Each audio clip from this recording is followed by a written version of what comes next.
Peraturan Menteri Hukum dan HAM nomor 19/2020 tentang pembebasan narapidana dan narapidana anak dari lembaga pemasyarakatan dan juga lembaga pembinaan anak. Ada beberapa hal memang yang bisa kita cermati di sini.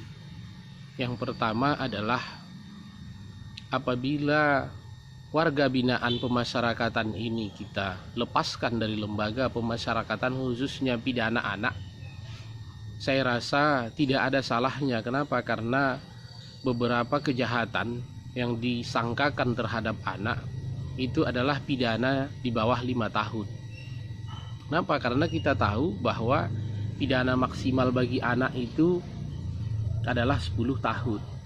Jadi kalau misalnya dibuat parameter bahwa pidana yang boleh diberi keringanan karena alasan COVID-19 ini, kita harus garis bawahi sesuai dengan peraturan menteri. Satu parameternya misalnya ancaman hukuman yang dijatuhkan atau pidana yang dijatuhkan itu tidak lebih dari 5 tahun, yang kemudian orangnya sudah menjalani lebih dari separuh hukuman itu, maka kemudian dia tinggal menunggu pembebasan bersyarat atau cuti menjelang bebas.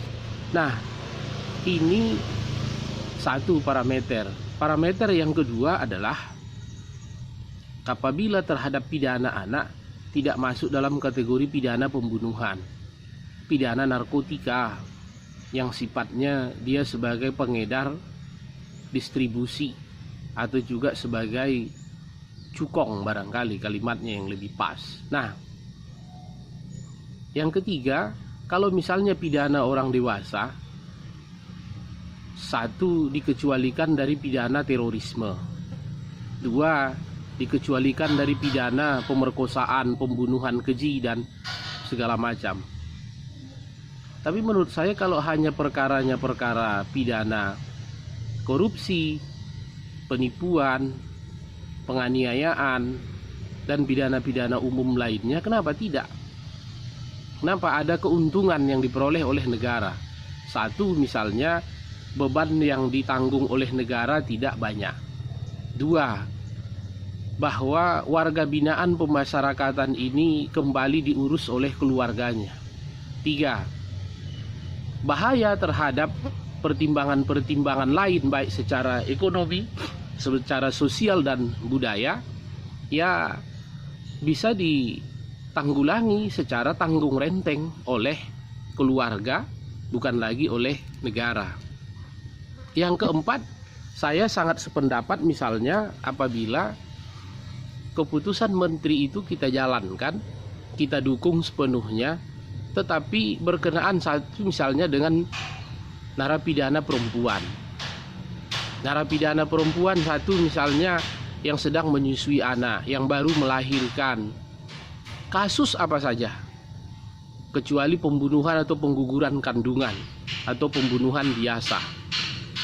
Dan kemudian pidana perempuan yang khususnya terhadap anak. Nah, tetapi kemudian dikecualikan dari pidana yang ancaman hukumannya pidana seumur hidup atau malah pidana mati. Kalaupun misalnya, kalau saya secara pribadi sangat tidak sepakat tentang pemberlakuan pidana mati dengan sistem hukum yang ada di Indonesia, karena sangat bertentangan dengan sila kedua dan sila kelima Pancasila. Kenapa? Karena tidak sesuai dengan prinsip-prinsip ketuhanan, prinsip-prinsip keadilan, prinsip-prinsip kemanusiaan. Nah, berkaitan dengan politik hukum yang kita kaji pada hari ini, bahwa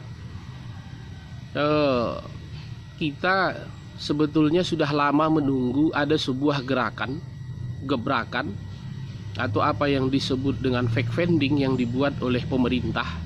Ternyata hari ini sesuai dengan hari yang baik bagi saya, karena memang tanggal 30 Maret itu adalah hari lahir saya.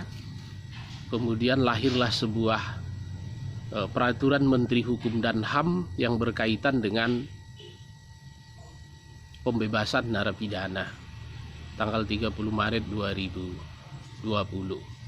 Ya, intinya apa yang dilakukan oleh Pak Menteri itu sesuatu yang bagus, sesuatu yang bijak. Tetapi justru klasifikasinya harus dijelaskan. Siapa saja sebetulnya yang berhak untuk mendapatkan keputusan tersebut. Nah, saya rasa Ananda sekalian bisa membahas Peraturan Menteri Hukum dan HAM nomor 19 tahun 2020 itu. Berikutnya nanti kita akan diskusi lebih lanjut, dan mumpung ini masih pukul 8, saya lanjutkan kembali acara olahraga karena saya baru saja keliling komplek lari pagi. Mungkin nanti bisa saja olahraga yang lebih berat. Terima kasih. Assalamualaikum warahmatullahi wabarakatuh.